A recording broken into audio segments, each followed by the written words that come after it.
हम करेंगे हर मजलूम की हिमायत। बिस्मिल्लाहिर्रहमानिर्रहीम। अस्सलाम वालेकुम। मैं हूँ हुरैन फातिमा और आप देख रहे हैं हिमायती न्यूज़ HD चैनल।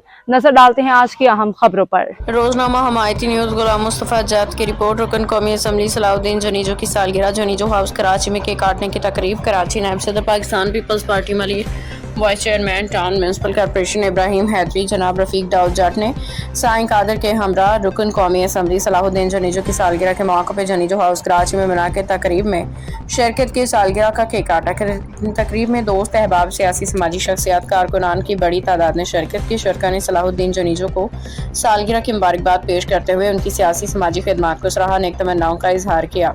इस मौका पे रफाकत, मोहब्बत और भाईचारे के जज्बे को फरोग देने के अज़म का अदा किया गया। शरका ने दुआ की कि अल्लाह ताला रुकन कौमी असम्बली सलाहुद्दीन जनीजो को सेहत कामला, खुशियाँ, मज़ीद कामयाबियाँ और दराज़ी उम्र अता फरमाए ताकि वो इस जज्बे के साथ अवाम की खिदमत का सफ़र जारी रख सकें। अब तक के लिए इतना ही। मज़ीद खबरों और अपडेट्स के लिए देखते रहें हिमायती न्यूज़ HD चैनल।